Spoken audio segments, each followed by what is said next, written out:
আমার উম্মতি অত নেকি সঞ্চয় করতে পারবে না। আল্লাহর নবী মহানবী মুহাম্মদুর রাসূলুল্লাহ সাল্লাল্লাহু আলাইহি ওয়াসাল্লাম যখন তিনি মনটা বড় বেজার খারাপ, যখন তিনি মনটাকে ফ্রি করতে পারছেন না যে আমার উম্মতি যারা তারা তো কোনোদিন ওই পরিমাণ নেকি সঞ্চয় করতে পারবে না, তাহলে আমি কেমন করে তাদেরকে সামনে নিয়ে সুপারিশের দায়িত্ব আমি গ্রহণ করব। আল্লাহর নবী মহানবী মুহাম্মদুর রাসূলুল্লাহ সাল্লাল্লাহু আলাইহি ওয়াসাল্লাম তিনি যখন মনটা বেজার খারাপ করে তিনি বসে রয়েছেন, এমত অবস্থায় আল্লাহ রাব্বুল আলামিন তিনি যে আলেমুল গায়েব, তার দোস্ত মুহাম্মদ কি কারণে মনটা খারাপ করে বসে আছে এটা বুঝতে পেরে কি করলেন, মনটা যখন বড় খারাপ, আল্লাহ পাক রব্বুল আলামিন তার দোস্ত মুহাম্মদের বিষয়টা বুঝতে পেরে এবার জিব্রাইলকে বললেন, ওরে জিব্রাইল,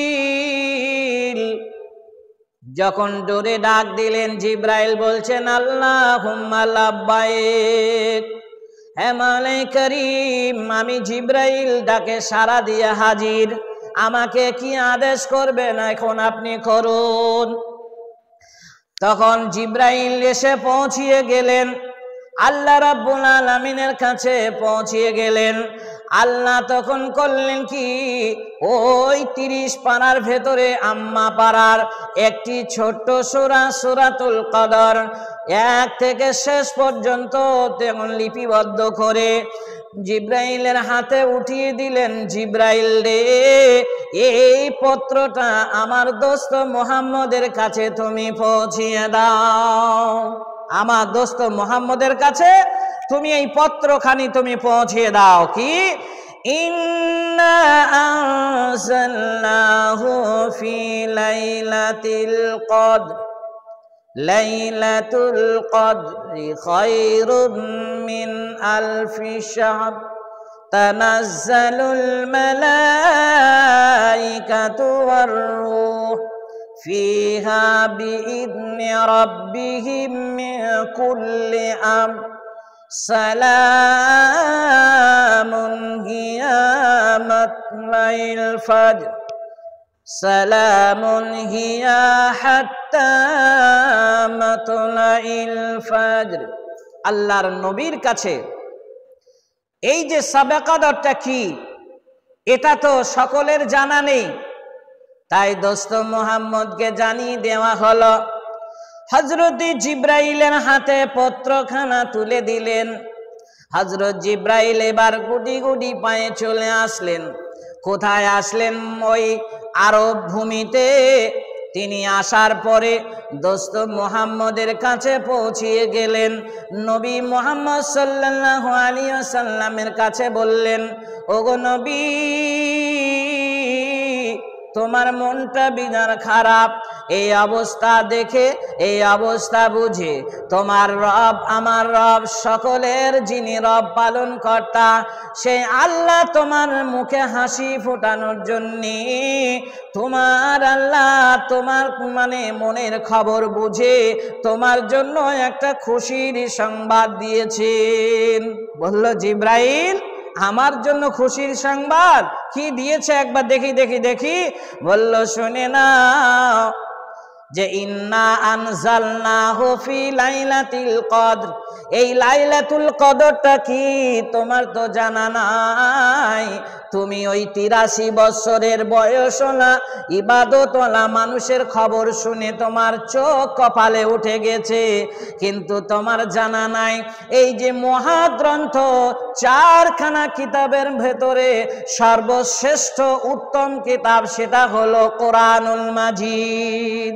ইন্না আনজালনাহু ফি লাইলাতুল কদর, এই লাইলাতুল কদরে, এই রমজান মাসের ভেতরে, এই বিজোড় 5টা রাতের ভেতরে এই যে লাইলাতুল কদর আছে, এই লাইলাতুল কদরই কোরআনুল মাজিদকে মহান আল্লাহ সুবহানাহু ওয়া তাআলা নাজিল করেছেন।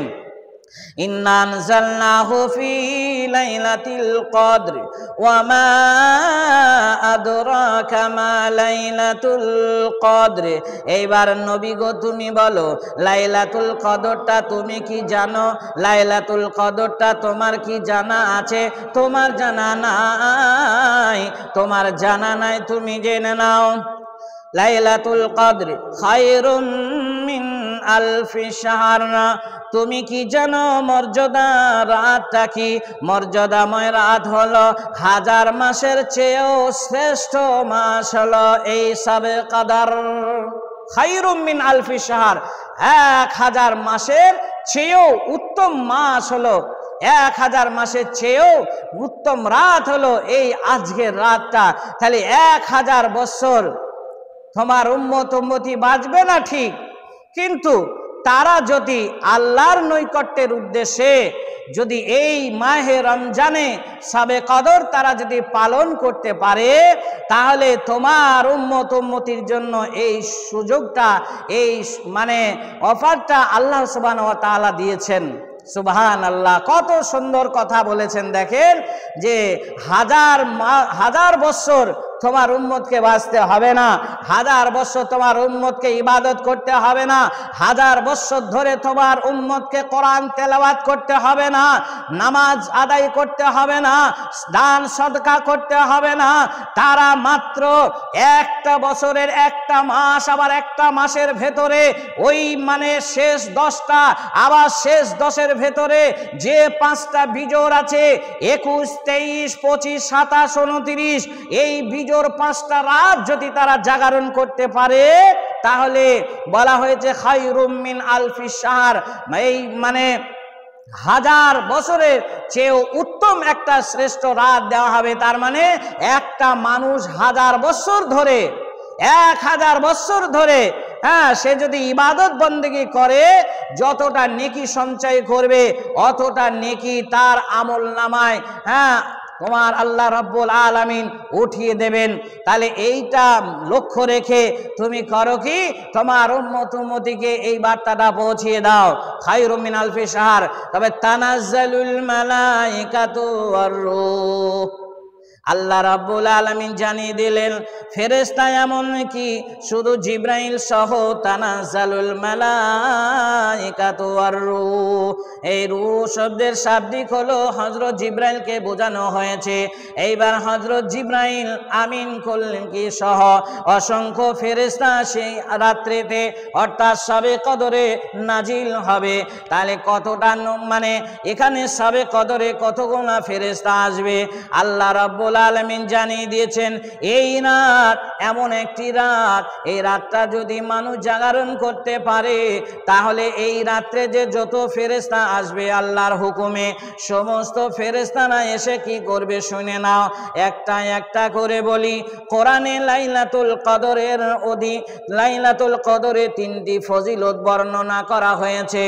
একটা নয়, দুটো নয়, 3টে ফজিলত বর্ণনা করা হয়েছে। ভাইয়েরা আমার, বোনেরা আমার, নাম্বার 1 হলো লাইলাতুল কদরে বলা হয়েছে খায়রুম মিন আলফি শাহর। খায়র বলা হয়েছে 1000 মাসের সমান বলেননি, 1000 মাসের সমান বলেনি, বলা হয়েছে কি 1000 মাস মানে হচ্ছে 83 বছর।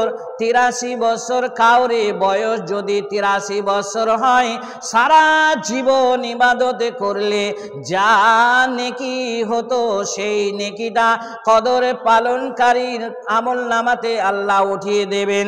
এ কথা বলেনি, বলেছে কি বলেছেন শুনেলেন। খায়রুম এটা হচ্ছে যারা আরবি শব্দ জানে, যারা আরবি শব্দের ব্যাখ্যা জানে, তারা বলে দিয়েছে খায়রুম বলা হয়েছে খায়রুন ইসমে তাবজিলের সিগা, খায়র হলো ইসমে তাবজিলের সিগা। আরবি যাদের জ্ঞান আছে তারা বুঝতে পারছেন যে ইসমে তাবজিলটা কি, এর সিগা বলা হয়েছে, এর ভাবার্থ অর্থটা কি হবে। তাতে বলা হয়েছে খায়রুন, তাতে 1,00,000 কোটি গুণে উত্তম, 1,00,000 কোটি গুণে উত্তম। তবে আল্লাহ পাক জানে যে এর কতটা পরিমাণ হবে, 1,00,000 হবে না 2,00,000 হবে। 83 বছর ইবাদত বন্দেগি করলে মানে 1000 মাস নয়, 1000 মাসের চেয়ে উত্তম বলা হয়েছে। এর থেকে উত্তম বলা হয়েছে মানে কি, এর থেকে বেশি। এবার বেশি সংখ্যাটা কত, বেশি সংখ্যাটা কত সেটা মানুষ জানে না, মানুষের জানার বাইরে। একটা টুপি লাও দিয়ে টুপি রাখো।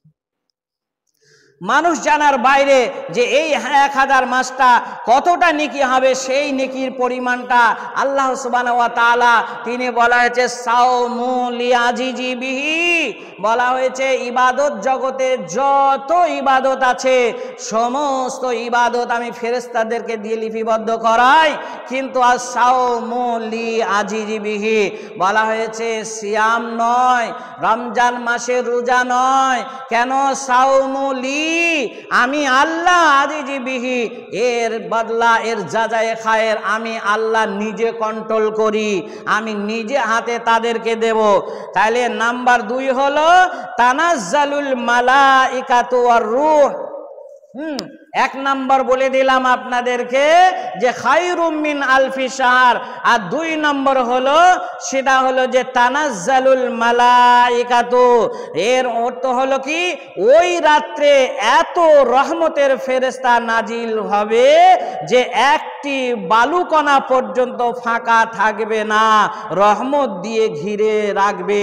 সুবহানাল্লাহ, রহমত দিয়ে ঘিরে রাখবে, একটা বালুকণা পর্যন্ত ফাঁকা থাকবে না।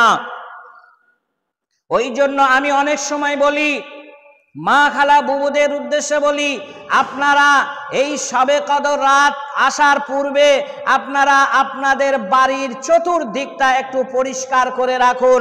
নোংরা আবর্জনা এবং নাপাক জিনিস বাড়ির চতুর্দিকে ফেলে রাখবেন না, কেননা আপনার বাড়িতে মানে রহমত বর্ষণ হবে, আপনার বাড়ির চতুর্দিকে দয়ার ফেরেশতা রহমতের ফেরেশতা আসবে, সেই ফেরেশতার মানে সমাগম হবে। সেই দিকটা লক্ষ্য রেখে আপনারা বাড়ির চতুর্দিকটা একটু মানে নাপাক এবং নোংরা আবর্জনা থেকে আপনারা বিরত থাকুন।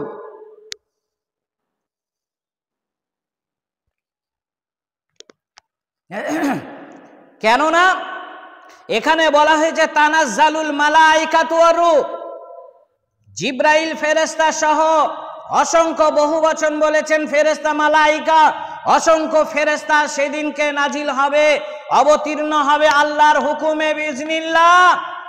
আল্লাহর হুকুমে ফেরেশতা আসবে, পৃথিবীতে একটা বালুকণা পর্যন্ত ফাঁকা থাকবে না, ফেস্টন দিয়ে তাদেরকে সব ঘিরে নেবে। মানে এত ফেরেশতা আসবে আজকে রাত্রে। 3 নম্বর অবদান হলো বলা হয়েছে তানাজ্জালুল মালাইকাতুর রূহ, বলা হয়েছে তারপরে 3 নম্বর কথা, আগামী 1 বছরের ভাগ্য নির্ধারণ করে দেওয়া হবে। এই দেখেন, যারা শবে বরাত বলে যারা মাতামাতি করেন, শুভ বরাত বা সব বরাত বলেন, সেই শবে বরাতে যে ভাগ্য নির্ধারণের রাত বলা হয় সেটা বানাওয়াটি কথা, বিদাতি লোকের কথা, বিদাতি উলামাদের কথা। কিন্তু যারা সহিহ সুন্নাহর আলেম তারা কখনো এ কথা বলে না। কোরআন এবং হাদিসে যেটা আছে সেটা মানে নির্যাস সেই কথাটা আপনাদেরকে তুলে দেওয়ার চেষ্টা করে। সেটা বলা হয়েছে কি, এই রমজান মাসে এই যে শবে কদর আছে, এই শবে কদর রাত্রিতে সারা পৃথিবীর মানুষের ভাগ্য নির্ধারণ করা হয়। তার মানে এই 2025 সালে আপনি মাহে রমজান পেয়েছেন, এই রমজান মাস আপনি পালন করলেন, কিভাবে পালন করলেন এটাও আল্লাহর নবী বলে দিয়েছেন যে ওয়াকালান নবী সাল্লাল্লাহু আলাইহি ওয়াসাল্লাম মান সামা রমাযানা ঈমানা ওয়া ইহতিসাবান গুফিরা লাহু মা তাকাদ্দামা মিন যামবিহি। তিন শ্রেণী লোকের জন্য এখানে উল্লেখ করেছেন। নাম্বার 1 ফার্স্ট হলো মান সামা রমাযানা ঈমানা, কেউ যদি ঈমানি অবস্থায় আল্লাহর নৈকট্যের উদ্দেশ্যে যদি সে এই রমজান মাস পেয়ে যদি পালন করে, তাহলে বলা হয়েছে মা তাকাদ্দামা মিন যামবিহি, তার সমস্ত পূর্বের গুনাহকে আল্লাহ ক্ষমা করে দেবেন। বলা যাবে না আলহামদুলিল্লাহ। নাম্বার 2 বলেছেন মান কামা রমাযানা ঈমানা ওয়া ইহতিসাবান গুফিরা লাহু মা তাকাদ্দামা মিন যামবিহি। বলা হয়েছে ঈমানা, বলা হয়েছে ঈমানা মানে ঈমানা মানে কমা শব্দ ব্যবহার করেছেন। এই রাত্রি তারাবিকে কেউ যদি ঈমানি অবস্থায়, রাত্রি তারাবিকে কেউ যদি ঈমানি অবস্থায় যদি তারাবি আদায় করে আল্লাহর নৈকট্যের উদ্দেশ্যে, আল্লাহর নবী বললেন গুফিরা লাহু মা তাকাদ্দামা মিন যামবিহি, তোমার পূর্বের গুনাহকে আল্লাহ ক্ষমা করে দেবে। নাম্বার 3 বললেন যে মান কমা লাইলাতাল কদরে, এই দেখেন আজকে রাতকে সামনে রেখে বলেছেন মান কামা লাইলাতাল কদরে ঈমানা ওয়া ইহতিসাবান গুফিরা লাহু মা তাকাদ্দামা মিন যামবিহি। আর এই রমজান মাসের শবে কদর পেয়ে যারা ঈমানের সাথে আল্লাহর নৈকট্যের উদ্দেশ্যে যারা পালন করবে, যারা রাত্রি জাগরণ করবে, আল্লাহর নবী বললেন গুফিরা লাহু, তার পূর্বের গুনাহকে আল্লাহ ক্ষমা করে দেবে, আর ক্ষমা করে দেওয়া হবে। আর ভাগ্য নির্ধারণ মানে এই 2025 সালে রমজান মাস পেয়েছেন, এই রমজান মাসে মাওলানা বাবরের ভাগ্য নির্ধারণ হবে। আগামী 2026 সালে রমজান আসার পূর্বে, রমজান আসা পর্যন্ত অর্থাৎ শাওয়াল মাসের আগে এবং শাবান মাসে পর্যন্ত তার জীবনে কোথায় খাদ্য আছে, কি পরিমাণ খাদ্য আছে এবং কোথায় ওর মৃত্যু আছে, ওর কতগুলা সন্তান হবে, ও কতগুলা মানে নিজের আত্মীয় স্বজন নিয়ে ঘর সংসার করবে ইত্যাদি, এক কথায় ওর কোথায় কি হবে না হবে, এই কথাটা সামনে রেখে একজন পারস্যের কবি তিনি বলেছেন তার নিজের ভাষায় যে দো চিজ আদমিরা কাঁচা জোরে জোর, दो चीज आदमीरा कासा जोरे जोर एके आबे ताना दिगान खाके गोर। হয়তো ফার্সি ভাষা সবাই বুঝতে পারলেন না, বাংলায় বললে আপনারা বুঝতে পারবেন যে ভাগ্য নির্ধারণ, এই ভাগ্য নির্ধারণ আপনার বছরটা যে করে দেবে 2025 সালে ভাগ্য নির্ধারণ আল্লাহ জানিয়ে দেবে কোথায় খাবে কোথায় মরবে, সেটা কবি বলে দিলেন তার ভাষায়। দুই চিজ মানুষের করে আকর্ষণ, দুই চিজ মানুষের করে আকর্ষণ, এ প্রথমে দানা পানি দ্বিতীয় মরণ। যার যেটা খাদ্য লেখা, এ যার যেটা খাদ্য লেখা এ খাইবে যাইয়া, মরণ যেখানে যার যাইবে হাঁটিয়া। কার কোথা মরণ আছে, এ কার কোথা মরণ আছে, এ থাকতো যদি জানা, এ দুর্ঘটনা হয়ে মানুষ জীবনে মরিত না। এই দেখেন কবির কথা মিল আছে, দেখেন কবি কি সুন্দর কথাটা গুছিয়ে বলে দিলেন। একটা মানুষ কোথায় মরবে, কোথায় খাবে, কোথায় ওর খাদ্য আমি আল্লাহ লিপিবদ্ধ করে রেখেছি, কোথায় ওর মরণ আমি ভাগ্যে নির্ধারণ করে রেখেছি। আপনার বাবা হয়তো এখান থেকে মোটর বাইক নিয়ে গেল ইলাম বাজার, ঘুরিষ্যা থেকে ইলাম বাজার রওনা দিয়েছে, খাদিম পুকুরের মোড়ে গিয়ে অ্যাক্সিডেন্টে মারা গেল, পেছন দিয়ে একটা গাড়ি এসে তাকে ধাক্কা দিয়ে দিল, অ্যাক্সিডেন্ট হয়ে ডেড হয়ে গেল। বন্ধুরে আমার, ওই লোকটার আত্মীয় স্বজন, ছেলে বিবি বাল বাচ্চা বলবে আমার বাবা যদি ইলাম বাজার না যেত, আমার বাবা যদি মোটর বাইকে না চড়তো, আমার বাবা যদি রাস্তাতে না যেত, তাহলে আমার বাবার এখন মরণ হতো না, হতো না, হতো না।